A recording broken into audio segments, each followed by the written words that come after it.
The introduction riff is based on this F chord. The song is in the key of F, and we're using just the first 2 strings worth of that. We slide from 4th fret to 5th fret on the 2nd string, and then with our pinky hit the 1st string at the 8th fret to get the high F in there. The 3-note run is A, B flat, C at the 5th, 6th, and 8th fret on the 2nd string. And this is simply a C chord with the left-hand fingers in the same form as the familiar G chord down here. It's just a G chord moved up 5 frets and it becomes C. So the intro is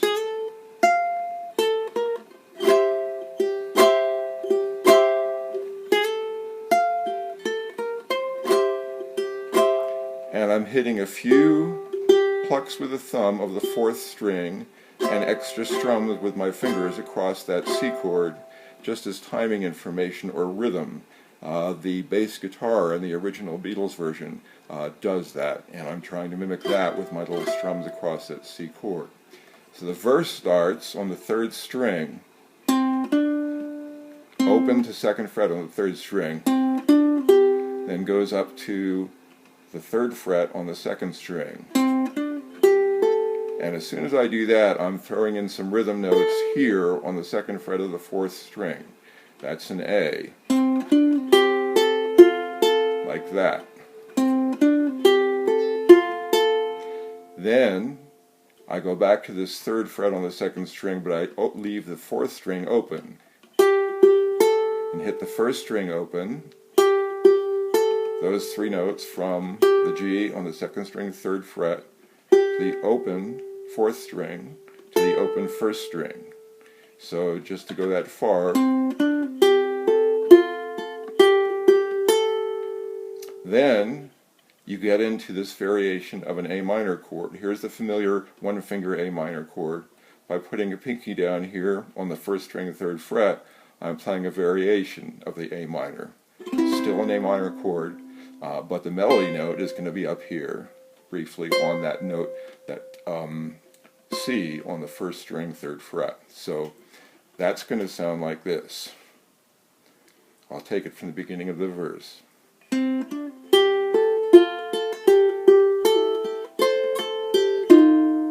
So from that variation of the A minor chord, we're going to do the pull-off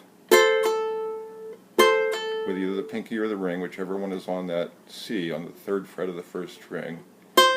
And after the pull off to the open 1st string, we're going to hit the open 4th string. Then we go into a standard F minor chord. We all know this is F. If we put the pinky or ring finger down here on the 3rd string, 3rd fret, that makes it an F7th. That note is an E flat. And when I do that pull off and then into the pull off from A minor and into the F7th, I try and accent that 7th note, the E flat there on the 3rd fret of the 3rd string, like this.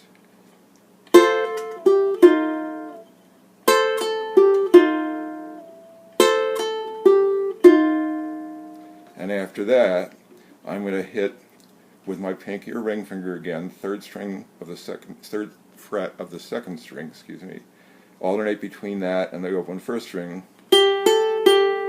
And then when I come back down to that G the 2nd time, I go into this variation of a G minor chord. Right there. And why is that a variation of G minor? Well, if you think, you probably remember the F sharp minor, like that. If you move those 3 fingers up and play just those 3 strings, it's a G minor. And I just do the 3 strings with these 3 fingers, leaving out my index finger because I'm going to need it for something else. So from the pull-off in the A minor variation, I'm doing a pinch there of strings 2, 3, and 4. The thumb hits string 4. The first 2 fingers hit strings 2 and 3.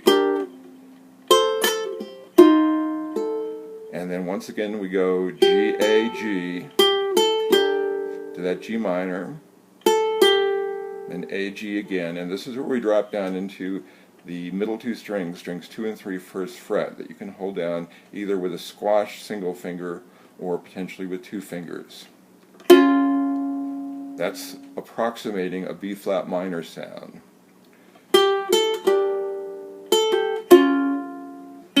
And then the melody goes 3rd string 1st fret, open 3rd string to open 1st string twice. That's the melody line. So from the pull off,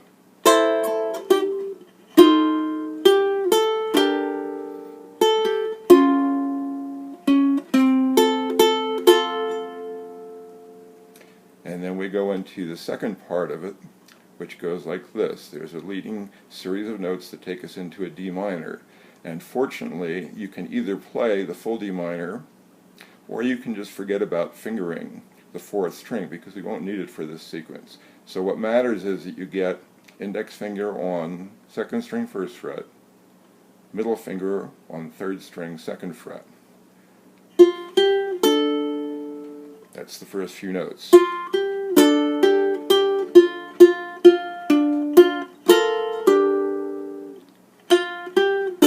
So that's F, G, A, G, F, F, G, A, to the open A, and here I've moved into 3/4 of a normal B flat chord. If you make a normal B flat chord like this, with your index finger holding on strings 1 and 2, and then just let go of string 1, you get that chord, which is a B flat major 7th. And so the melody line is on that open 1st string. It's that A note against the B flat chord. So that's the finger position.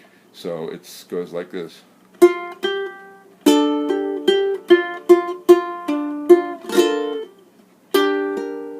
Again.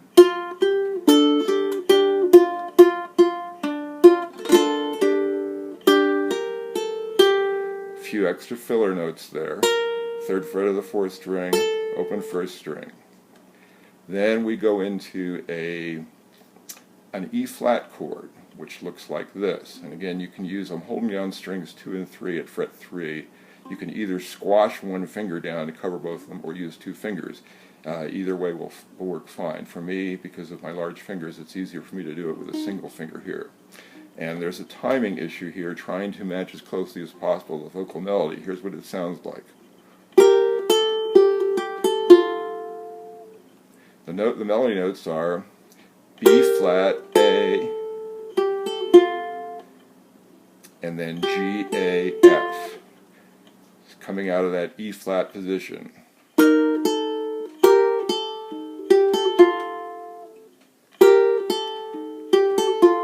So the 2 notes G, A followed by that F, the G and A are quick.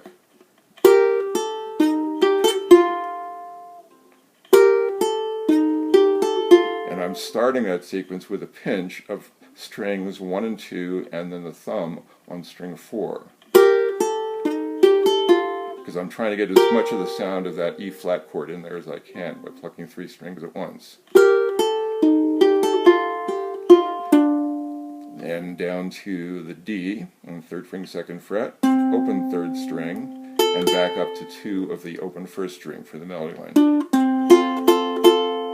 So that whole sequence is starting from where we go into the D minor.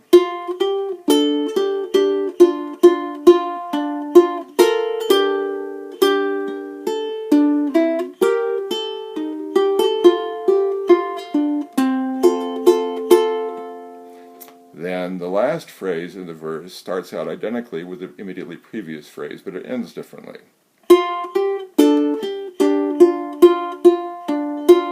From there, from that D minor, we go into a G position, but we don't hold down our middle finger on the 1st string yet, because the melody line needs that open A 1st string.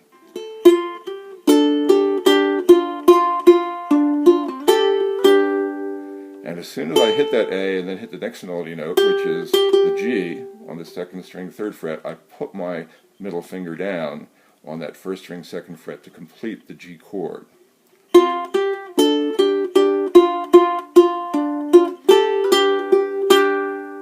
And even though I'm not plucking that 1st string, just putting that middle finger down there does kind of a semi-audible hammer-on that adds to the sound of that G chord being totally different from the last time through when it went to B flat. So that final sequence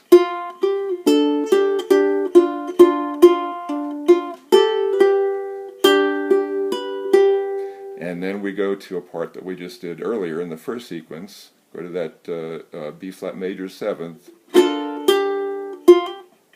the B flat minor, inner 2 strings, strings 2 and 3 on fret 1, C sharp, C, 2 A's. So that whole third section is D minor,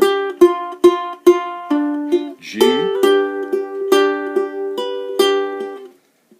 B flat major 7th, partial B flat minor. So that's the whole verse. And the song ends after the final verse. It drops back to the intro section. And then there's one more ending of the verse tacked on here. It sounds like this.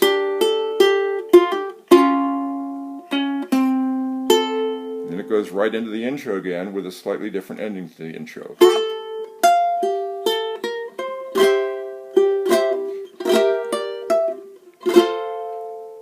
And the only thing that changed, started out just the same. After those strums across the C chord, I go into a C7th.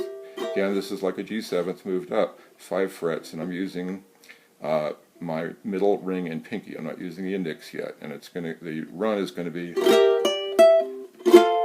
And I needed to keep my index finger free from that C7th in order to get this D note right there. And that's exactly how the Beatles end it.